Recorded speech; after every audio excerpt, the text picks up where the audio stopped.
Salam gənclər, Maqın yeni buraxılışında hər birinizi xoş gördük. Biz bugün Maqın tərəzisində kitab və alternativlərini ölçəcəyik. Görəsən, müasir dövrdə informasiya mübadiləsində kitab daha ağırlıq təşkil edir, yoxsa onun alternativləri mi? Və təbii ki, studiyamızda belə gənc dostlarla birlikdə bu mövzunu müzakirə edəcəyik. Hər birinizi xoş gördüm dostlar. İstəyərdim ki, elə ilk olaraq sizlə başlayaq. Ümumiyyətlə, necə düşünürsünüz? Gəlin bunu bir açaq. Kitabın alternativləri dedikdə biz nələri nəzərdə tuturuq və bunlar nə qədər effektivdir? Xoş gördük, təşəkkür edirəm. Kitabın alternativ deyəndə e-kitab olaraq elektron şəbəkələrdir, ümumiyyətlə AI-dır və s. bunlar nəzərdə tutulur. Bəli, biz razılaşırıq, günümüzdə artıq AI dünyasındayıq, süni intellekt dünyasındayıq. Ancaq biz düşünürük ki, bunlar qətiyyən ənənəvi kitab əvəz edə bilməz. Çünki ənənəvi kitab deyəndə biz artıq yazılı bir mənbəni nəzərdə tuturuq. Bəli, elektron şeylər nə qədər bizim artıq əlimizin altında olsa da, biz nə qədər onlara əl çatan olsaq da, bunların müəyyən çətinlikləri də var. Çünki onlar internetdən asılı resurslardır. Əgər bizim bir internetimiz yoxdursa, bizim internetə bir çıxışımız yoxdursa, biz bu resurslardan necə əldə edəcəyik? Və ya ümumiyyətlə biz kitab hər zaman yanımızdadır. Biz kitaba bir dəfə ödəniş edirik və kitab daimi olaraq bizlə qalır. Bizə lazım olan resurslarda dezinformasiya ola bilər, müəyyən manipulyasiyalar ola bilər, əl çatanlığı məhduddur və s. bu kimi problemlər olduğuna görə biz düşünürük ki, onun alternativi günümüz dünyasında effektiv deyil. Yəni kitab daha effektivdir. Bəli. Amma məsələn ola bilər ki, bəzən PDF-ləri biz yükləyib internet olmadığı vaxtda da oxuya bilərik Yasin. Əvvəla hər birinizi xoş gördüm. Təşəkkür edirəm ki, söz verdiyiniz üçün. Mən fikrim əslində biraz yoldaşımızdan fərqlidir. Niyə? Çünki belə deyək də günümüzdə hər bir saatımızı, hər bir saniyəmizi telefonsuz təsəvvür edə bilmirik biz məsələn. Və telefon hər dəfə bizim yanımızda olur. Məsələn, hal-hazırda biz buradayıq, yanımızda telefonlarımız var, amma kitablarımız yoxdur. Və bizə hər hansı bir informasiya lazım olanda biz artıq kitablara möhtac deyilik. Çünki yanımızda kitabın alternativlərindən biri olan telefon var. Və biz telefon vasitəsilə istənilən məlumata hal-hazırda çata bilirik və Əlin də dediyi kimi AI-lar vasitəsilə, sosial şəbəkələr vasitəsilə, e-kitab, elektron şəbəkələr və s. bu tipli şeylər artıq bizim üçün daha alternativdir və daha çox effektivdir. Nəyə görə? Çünki həm əl çatandır dediyimiz kimi, həm də daha portativdir. Yəni məsələn, mən özüm hüquqşünasam və mən məcəllələrlə işləyirəm və bu bir məcəllənin belə deyək, səhifəsi artıq 800-1000 səhifə civarındadır. Mənə bu məcəllənin hər gün 3-ü, 4-ü lazım olur və mən bu qədər kitabı öz üzərimdə daşıya bilmərəm təbii ki. Ona görə də bu yerdə mənim telefon çox yardıma çatır, çox əlimdən tutur ki, e-qanun vasitəsilə istədiyim məcəlləyə yetişə bilirəm. Yəni bu da əslində bir mən deyərdim arqumentdir ki, əslində yəni biz çox böyük bir həcmdə olan kitabları artıq əgər bizdə onun PDF-i varsa və ya siz qeyd edirsiniz e-qanundan biz istədiyimiz punktu da çıxarış edib oxuya da bilirik. Yəni bu da bizə rahat işimizi asanlaşdırmır sizcə? Əslində Yasinin dediklərinə razıyam. Ola bilər ki, əl çatan olsun, amma bizim mövzumuz kitabın alternativlərinin kitabdan daha effektiv olmasıdır. Bəli, kitabın alternativləri effektivdir, amma ənənəvi kitablardan effektiv deyil. Çünki bunun səbəbi də ondan ibarətdir ki, biz ənənəvi kitabdan aldığımız etibarlılığı, düzgünlüyü, konkretliyi təbii olaraq onun alternativlərindən ala bilmirik. Məsələn, Yasin dedi ki, e-qanun vasitəsilə mən məcəllələrin maddələrinə baxa bilərəm, düzdürmü? Həmin o məcəllələrin maddələri yalnız maddə olaraq qeyd olunur. Yəni onların konteksti və həmin qanunlarının harda və nəyə görə qəbul olunduğu, hansı yerdə işlədildiyi tam olaraq kontekst olaraq yazılmır. O kontekstləri isə biz yalnız kitab nəşrlərindən əldə edə bilirik. Yəni bəli, əl çatan ola bilər, amma məsələn tutaq ki, mən də yaxın zamanlarda elə tarixlə bağlı müəllimə tapşırıq vermişdi və mən həmin o tapşırıq və araşdırma boyu müəyyən bir xronoloji ardıcıllıq mənim beynimə çox ilişmişdi. Mən isə bunu istədim ki, təbii olaraq telefon əlimizin altındadır və telefonun yardımçı vasitəsi olaraq götürdüm ChatGPT-dən süni intellekt və günümüzün ən çox belə deyim istifadə olunan AI-ıdır. ChatGPT-yə yazdım həmin o xronoloji tarixlə bağlı. O mənə müəyyən bir il dedi. Mən getdim onu Google-a yazdım. O isə mənə fərqli bir il dedi və mən 2-3 mənbəyə baxdım. Heç birisi üst-üstə düşmədi. Bu mənim istiqamətləndirməmi daha səhv yönə apardı və məndə baş qarışıqlığı yarandı. Sonda isə getdim nə etdim? Təbii olaraq ənənəvi kitablara üz tutdum və oradan dəqiq bir məlumat aldım. Səhərsi gün isə müəllimə bu kitablardan aldığım dəqiq məlumatı təsdiqlədi. Və sonda o nəticəyə gəldim ki, ola bilər ki, əl çatan olsun telefon, amma telefonun məndə yaratdığı manipulyasiya və dezinformasiya əslində məndə daha çox vaxt itkisinə səbəb olur. Və sonda nə edirəm?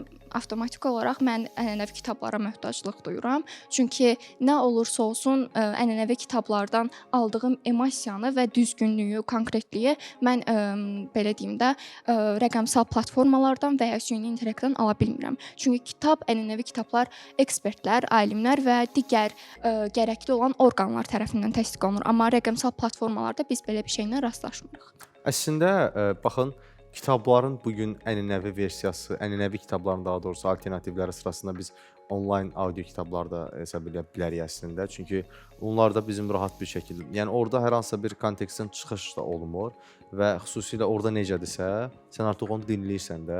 Maraqlıdır Zərifə, yəni biz onda elə onu da dinləyib, yəni yol gedəndə də, istər müxtəlif işlər görəndə də dinləyib də məlumat əldə edə bilərik əslində. Bəli, yenə bir mövzunun adını çəkmək istəyirəm ki, bizim mövzumuz nədir? Alternativləri daha effektlidirmi, yoxsa yox? Bizə hansı daha effektlidir, o lazımdır. Təbii ki də onun alternativləri daha effektlidir mənə görə. Niyə? Çünki artıq biz internet əsrində yaşayırıq və Yasinın da dediyi kimi bizim internetdə çıxışımızın olması üçün notebooka, planşetə və s. ehtiyacımız yoxdur artıq. Hər kəsin üstündə telefon var və telefon vasitəsilə saniyələr içərisində istədiyi məlumata çata bilər. Məsələn, bizim ağlımıza bir şey gəlir, bir şeyi araşdırmaq istəyirik. O an yanımızda hər hansı bir kitab olmaya bilər. Biz tez internetə yazırıq, onu axtarırıq və məlumatı əldə edirik. Onu vurğulamaq istəyirəm ki, biz hamımız debatçıyıq, düzdürmü? Bir sual vermək istəyirəm. Hansınız debat oyunu oynayanda kitablara, əyani kitablara üstünlük vermisiniz və yaxud da əyani kitablardan fakt gətirmisiniz? Gətirsəniz belə onun PDF-lərindən istifadə edirsiniz və yaxud da ki Google-da onun hər hansı bir hissəsindən istifadə edərək hakimə fakt təqdim edirsiniz. Yəni buradan da görünür ki, internet daha əlçatandır, nəinki əyani kitablar. Burada istəyirsiz mən sizə bir dənə cavab verim Zərifə xanım. Özünüz vurğuladınız. Biz debatlarda hakimə belə fakt gətirərkən biz onu onlayn formada gətirmirik. Onu çıxardırıq, ənənəvi formada hakimə təqdim edirik. Və bizim burada artıq yenə də görürük ki, elektronluq artıq burada bir addım geriyə gedir. Və belə bir şey də var, göz yaddaşı sindromu yəqin eşitmisiniz. Göz yaddaşı sindromudur ki, mən bir kitabı əyani formada oxuyarkən o mənim avtomatik olaraq ağlımda qalır. Nəinki elektron formatda. Elektron format artıq bizim gözlərimizi yorur, bizi müəyyən qədər yorur o kitab. Və mənim bəlkə də 10 dəqiqə oxuyacağım bir məlumatı mən onu 20 dəqiqəyə və daha çox vaxt sərf edirəm. Və bu zamanda bu onu daha effektiv etmir. Mən Fatimə də sizə vurğuladı. Biz elektron kitabların effektivliyini danmırıq. Biz onların daha effektiv olmasını deyirik, deyil. Bəli, mən sizinlə razılaşıram ki, PDF formasında təqdim edir, amma PDF formasında Google-dan və yaxud da digər bir internet saytından çıxartdığımız məlumatı PDF formatında təqdim edirik. Ənənəvi hansısa bir kitabı PDF formasında təqdim eləmirik biz hakimə. Və onda vurğulayım ki, biz onlayn faktlar da gətirə bilirik hakimə. Məcbur deyilik ki, ənənəvi PDF formasında olan faktlardan istifadə edək. Əslində bəli, debatda təbii ki də biz Google-dan, digər saytlardan istifadə edirik, ChatGPT-də buna daxil olmaqla, amma debatda hal-hazırda bizim qarşılaşdığımız ən böyük problemlərdən odur ki, mənbələrin verdiyi dezinformasiya və ChatGPT-nin yönləndirdiyi səhv istiqamət ki, bizim arqumentlərimiz boyunca bizə çox əslində problem yaradır. Çünki ChatGPT bizə bir hadisəni danışır, sevinirik ki, istədiyimiz faktı tapdıq. Əslində yanlış. Əslində bəli, gedirik, araşdırırıq dərindən və görürük ki, belə bir şey yox imiş və bizə çox vaxt itkisi qazandırır və çox belə səhv yönləndirir və demişdik ki, kitablardan istifadə edirsiniz. Bizim keçən dəfə açıq turnirimiz var idi Milli Aviasiya Akademiyasında. Qarşı oponent bizə bu qədər qalınlıqda konstitusiya məcəlləsi gətirib hakim qabağına kitab şəklində qoymuşdu. Demişdi ki, budur baxın fakt olaraq məcəllə gətirmişdi. Oradan konstitusiya qoymuşdu və həmin komanda udmuşdu. Yəni əslində bəzən bəli, kitablardan istifadə edirik. Çünki bu əslində biraz əziyyət məsələsidir. Əgər həqiqətən biz arqumentlərimizin çox güclü olmasını istəyiriksə, araşdırmamızın dəqiq olmasını istəyirik. Düzdür, onlayndan çox istifadə edirik. Amma bu kitabların daha effektiv olmasının belə deyim də kənarda qoyan məsələ deyil. Çünki ola bilər istisnalar hər mövzuda var, istisnalar hər bir anlayışda var. Amma 1-2 istisnanın olması ənənəvi kitabların daha effektiv olmasının qarşısını almır. Fatimə bildirdi ki, biz internet saytlarından çox istifadə edirik və hər bir işdə də bir istisna olur. Burada da yəni internetdən istifadə etməyimiz ənənəvinin daha üstün olması yox, alternativlərinin daha üstün olduğunu göstərir. İstisna isə onun üstünlüyünün daha az olduğunu, ənənəvi kitabların üstünlüyünün daha az olduğunu göstərir. Yasin, sizin də fikirləriniz maraqlıdır. Başdan başlamaq istəyirəm. Yəni gələn fikirlərə bir münasibət bildirmək istəyirəm. Birinci Əlinin dediyi fikir nə idi? Göz yaddaş sindromu idi ki, hansı biz hər hansı bir kitabdan oxuyanda bu bizim daha yaxşı yadımızda qalır, nəinki elektron vasitələrdən və s. Burada belə bir alternativ ortaya çıxır ki, biz hər hansı bir kitabı oxusaq daha yaxşı olur, yoxsa həmin o kitabı audio formasında dinləsək və yaxud da video çarxlar, belə deyək, sistemlər və yaxud da hər hansı bir cədvəllər formasında biz həmin məlumatı alsaq daha mı yaxşı olur? Yəni bu biraz belə deyək, mübahisəli mövzudur. İkinci məsələ Fatimənin dediyi şey kontekst məsələsi ki, qanunda kontekstlər olmur, sadəcə biz qanunun özünü görürük. Əslində yox, qanunun özündə bütün belə deyək məlumatlar, hansı ki bizə lazım olan məlumatlar var və onlardan biz çox effektiv formada istifadə edə bilirik. Yəni burada hər hansı bir biz məhdudiyyətlə qarşılaşa bilmirik. Əlavə olaraq onu deyə bilərəm ki, alternativlərin üstünlüyü olaraq biz kitablardan çox istifadə edirik, düzdür. Və məsələn hər hansı bir köhnə kitaba gedib baxsaq, orada məlumatların çox da bizim üçün vacib olan məlumatlar olmadığını görürük. Niyə? Çünki artıq köhnəlib. Yəni köhnə kitab deyirik orada. Amma elektron vasitələr daima yeniləndiyi üçün və internetin olduğu müddətcə, hansı ki bizim hər yerdə internetimiz var artıq. İnternetin olduğu müddətcə oradakı məlumatlar daha aktual olur, nəinki kitablardakı məlumatlar. Yasin, siz demişdiniz hüquqşünasam, düzdür? Mən bildiyim qədərlə bir hüquqşünas Azərbaycan məcəlləsinin bütün qanunlarını əzbərə bilməlidir. Hansı ki siz öz arqamizdə deyirsiniz ki, mənə bir məcəllə lazım olan zaman mən ona elektron ünvandan baxıram. Amma hansı ki bizim konstitusiyamız belə hal-hazırda yazılı ənənəvi kitab formasındadır. Üzr istəyirəm. Konstitusiyanın və yaxud da digər məcəllələrin yazılı formaları digər nəşriyyatlar tərəfindən təsdiq olunur və onlar belə deyək də dövlətin rəsmi olaraq buraxdığı hər hansı bir məcəllə və yaxud da konstitusiya yoxdur. Onlar sadəcə digər kitabları hansı ki nəşriyyatlar buraxır, həmin nəşriyyatlardan da belə biz məcəllələri falan əldə edə bilirik. İkinci məsələ, əsl hüquqşünas və ya yaxşı hüquqşünas qanunu əzbər bilən deyil, nəyi harda tapmalı olduğunu bilən insandır. Maraqlı əslində biz müzakirə izlədik, burada həm də dinlədik mən deyərdim. Artıq müəyyən bir konfliktlər. Dostlar, bilirsiniz, bizim dediyimiz kimi əsas mövzumuzun ta kökü budur ki, biz bugün bunu tapmalıyıq ki, alternativlər bizim işimizdə daha effektivdirmi? Qəbul eləsək ki, müasir texnologiyalar dövründə yaşayırıq və hər şey əlimizin altında bir kliklədir. Bu ayrı bir məsələ. Amma digər tərəfdən də qəbul etməliyik ki, mütaliənin istənilən formada kitabdan oxumaq da yaxşıdır. Yəni insanlar da burada artıq iki yerə bölünüb və indiki dövrdə artıq podkastlar da var. Yəni bu podkast da bir növ bu alternativ kitab və ya informasiya mübadiləsinin bir növ daha yaxşı əldə etmək üçün yollardan biridir ki, bütün insanlar demək olar ki, özlərinə faydalı ola biləcək podkastları dinləyirlər. Bu da kitaba rəqib sayıla bilər, yoxsa yox, artıq bu da bir müzakirə mövzusudur. Amma biz dediyim kimi ona toxunmalıyıq ki, biz alternativi daha effektiv saya bilirikmi? Yəni punktlar varmı əlimizdə doğrudan da? Yaxşı, gəlin fərqli bir tərzdən yanaşaq. Deyək ki, məsələn, mənim əslində şəxsi fikrim odur ki, insan və kitab arasında bir emosional bağ var və həmin o emosional bağ kitabı daha çox hiss eləməyimizə və ondan daha maksimum dərəcədə məhsuldarlıq və fayda almağımıza kömək edir. Atıram, məsələn, tutaq ki, bildiyimiz kimi əsərlər var, fəlsəfə kitabları var, psixoloji kitablar var, hansı ki biz onları mütaliə edirik. Onların belə deyim də elektron versiyaları da var. Siz elektron versiyalarını oxuyarkənmi daha zövq alırsınız, yoxsa həmin o kitabın vərəqlərini hiss edəndə daha çox onun qoxusu belə insanın hormonal olaraq sakitləşdirməsinə çox böyük bir stimul yaradır. Onda mı daha çox zövq alırsınız? Təbii olaraq, yəni əsl oxucular və kitab sevərlər. Mənə verirsiniz, yoxsa ümumiyyətlə? Ümumi verirəm, sizə də verirəm. Təbii olaraq. Mən şəxsi təbii ki, burada şəxsi fikir ortaya qoymaq olmaz, çünki bu ümumi bir şeydir, amma şəxsi düşüncə olaraq mənim fikrim də fərqlidir ki, mən əslində kitabı normal oxuyaraq daha çox zövq alıram. Amma bu da alternativ olaraq hər hansı bir işdə təcil olanda internetdən onları götürmək olur məlumatlar. Təbii ki də, o heç. Ancaq digər bir məsələ var ki, məsələn, tutaq ki, mən e-kitabdan istifadə edirəm, oxuyuram və ya müəyyən bir araşdırma edirəm yenə. Məsələn, telefondan gələn adi bir zəng olsun, çıxan reklamlar olsun, gələn bir SMS olsun. Ümumiyyətlə insan elə bir varlıqdır ki, yəni düşüncəsi çox tez istiqamətlənir və dəyişir. Ayda 5 dəqiqəlik fasilə altında artıq özümüzü Instagram reelslərində tapırıq və bu da hər kəsin bir 10 insandan bir 5-inin, 6-sının, hətta 7-sinin, 8-inin başına gələn bir hadisədir.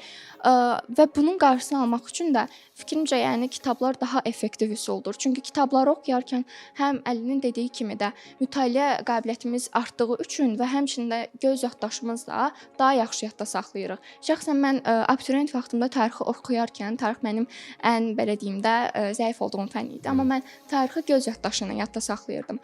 Amma bəzən olur ki, kitabı əldə edə bilmirdim. Və ya belə deyim də, əlçatan olmadığı üçün, əslində əlçatan idi, sadəcə bəzən olurdu ki, metroda falan olurdum və s. Kitabdan istifadə eləyirdim, ancaq mən orada heç göz yaddaşını yadda saxlaya bilmirdim və tez unudurdum. Həmin o kitabdan oxuduğum hissələr isə müəllimə soruşarkən artıq mən çox tez unudurdum. Ancaq kitablarda istifadə elədiyim zaman mən göz yaddaşı ilə hansı səhifədə olduğunu, şəkillərin altında olan tekstlərə qədər müəlliməyə deyirdim. Çünki göz yaddaşı mənim daha çox əzbərləmə üsulumdur və mənim yardımçım olurdu. Çünki əgər mən kitabdan oxuduğum zaman səhv bir məlumatı müəlliməyə təqdim eləyirəmsə və ya unutqanlığım varsa, bu deməli ənənəvi kitablarının daha yaxşı üsul olduğunu və daha effektiv olduğunu bir daha sübut edir. Bəs varmı Fatimə hazırda doğrudan da bu qədər çox kitab oxuyan gənc ənənəvi kitab? Yəni necə düşünürsüz bir gənc olaraq? Bəli, var. Biri məsələn mənim əmim qızı var. Əsl o kitab sevərdi və heç vaxt kitablardan belə deyim də əsərlərinin elektron versiyalarını istifadə eləmir. Daim onu belə deyim də, hətta özünün mini kitabxanası var. Çünki çox istifadə eləyir və çox zövq ala oxuduğu şeylərdir. Mən onlardan daha çox stimul götürmüşəm və həmin stimul sayəsində də kitaba olan biraz sevgim daha çox artıb. Və yenə deyirəm, kitabın daha effektiv olması məsələsi əslində böyük müzakirə obyektidir.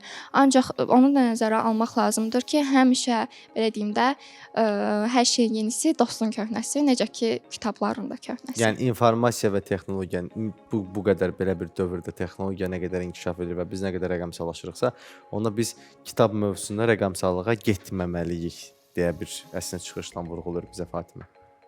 Yox, əslində. Aha. Mən demirəm rəqəmsallıqdan istifadə etməməliyik. Yox, kitab ümumiyyətlə kitab mövzusunda təbii olaraq hər kəs ChatGPT-yə, hər kəs Google-a müraciət edir. Bu, yəni qaçılmaz bir vəziyyətdir. Ancaq effektiv olması məsələsi, onlar da effektivlər. Yəni tarixi ChatGPT-dən öyrənməkdənsə, yəni sizin vurğulamaq istədiyiniz təbii olaraq kitabdan öyrənmək. Yəni əslində mən də bəli, mövzunu ümumi olaraq ora bağlayırdım daha ki, yəni düzgün və konkret öyrənmək istəyirəmsə, təbii olaraq ənənəvi kitab. Əslində yaxşı məqamlara toxundunuz. Məsələn, belə deyək, zövq vermək məsələsi. Mən məsələn özüm də ənənəvi kitabları oxuyanda daha çox zövq alıram. Amma bizim burdakı bugünkü mövzumuz hansı daha çox zövq verir deyil, hansı daha çox effektivdir məsələsidir. Yəni bu effektivdir məsələsində Effektivlik nədir? Bir dənə izah edə bilərsiniz? Mənə görə effektivlik daha əlçatan, daha portativ və daha çox belə deyək, xeyir verən bir şeydir. Daha çox xeyir verən. Sizcə mənim bir kitabı daim mənim əlimin altında olmağı, necə deyirlər? Mən kitaba bir dəfə ödəniş edirəm və kitab ömür boyu mənimlədir. Gəlsə belə bir fakt deyim. 2021-ci ildə Amazon Kindle saytı tamamilə silinmişdi. Bundan məlumatınız var? Bəli. Aha. Bütün bu məlumat silinəndən sonra burada hansı əl çatanlıq ola bilər sizcə? Mənim daim oxuduğum bir jurnal bir anda silinir. Çox əla, çox maraqlı bir sualdır və maraqlı bir cavabı var ki, yəni o sayt bir dənə deyil. Yəni bir neçə sayt var ki və biz oradan istənilən məlumatı istənilən saytlardan ala bilirik. Yəni bizim əlimizdə təkcə bir sayt yoxdur. Bir neçə sayt var və o sizin dediyiniz də alternativlərin sadəcə biridir.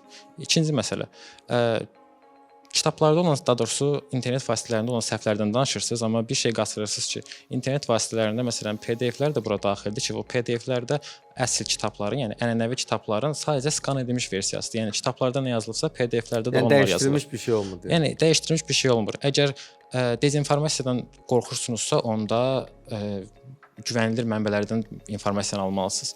Həmçinin kitabdan yox, informasiya vasitələrinin və yaxud da alternativlərin belə bir üstünlüyü də vardır ki, kitablar müxtəlif dillərdə yazılır.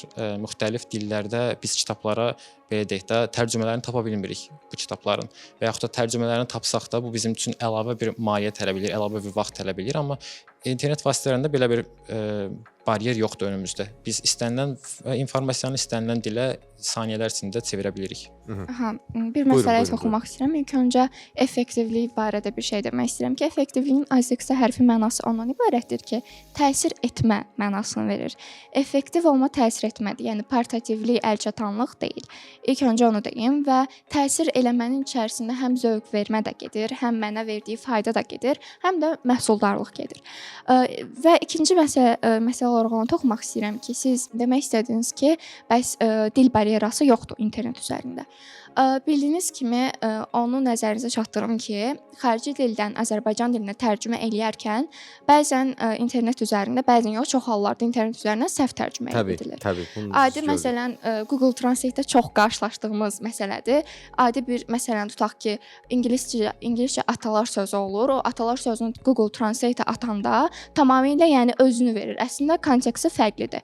Və ya Google-da məsələn bir mənbə oxuyarkən orada avtomatik tərcümə olunma hissəsi var. O avtomatik tərcümə olunma hissəsinə basdıqda biz əslində səhv tərcümələrlə qarşılaşırıq. Bu da tamamilə əslində bizə dezinformasiyanı və ya səhv istiqamətlənməni aşılayan bir məsələ olur.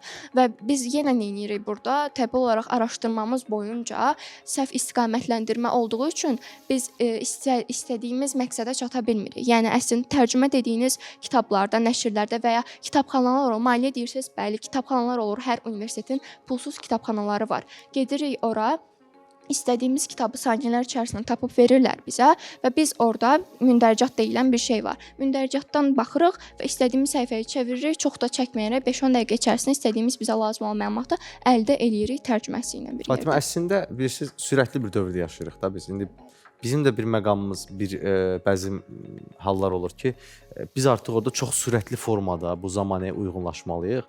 Bir məlumat axtarırıqsa, onu biz çox sürətli formada tapmalıyıq. Yəni bu alternativ bizim işimizə əslində yarayır da, biz bunu da belə deyə bilərik. Təbii olaraq, təbii Yəni ki. biz onda balansı da hardasa saxlamalıyıq. Məsələn, siz də bir gənc oxucusunuz və kitabdan oxumağı sevən bir insan kimi. Siz bu onlayn və alternativ vasitələrdən istifadə edirsinizmi yoxsa necə? Təbii ki də. Mən əvvəlcə danışığımın ilk öncəsindən istifadə elədim ki, ChatGPT kimi süni intellektlər və rəqəmsal platformalar Bunlar əslində ancaq köməkçi ola yardımçıdır. bilər bizə. Bəli, köməkçidir. Effektivdirlərmi? Bəli, effektivdir. Amma kitabdan, ənənəvi kitabdan daha çox yox. Bizim mövzumuz bu gün kitabdan daha çox üstün olmasıdır, yoxsa deyilmi? Yəni mən təbii olaraq hamı kimi, hər kəs kimi istifadə eləyirəm bu platformalardan. Ancaq effektivlik mövzusuna gələndə, əgər mən dərin araşdırma istəyirəmsə, dərin bir analiz istəyirəmsə, təbii olaraq ənənəvi kitablara üst tutacağam. Yəni balanslı şəkildə istifadə eləməliyəm hər ikisini də. Ancaq effektivlik yenə deyirəm, mövzusuna gəldikdə təbii olaraq ənənəvi kitablar daha çox köməyimizə çatır. Tərcümə məsələsindən danışaq biraz, daha doğrusu davam edeyim tərcümə məsələsinə. Google Translate-in adını çəkdiniz, düzdür və bu da alternativlərdən sadəcə biridir. Yəni birinin bir səhvə varsa, onu bütün hər birinə demək biraz absurd çıxır. Məsələn, özünüz də qeyd elədiniz ki, süni intellekt dövründə yaşayırıq. Artıq süni intellekt vasitəsilə hər bir şey bizim üçün əlçatandır.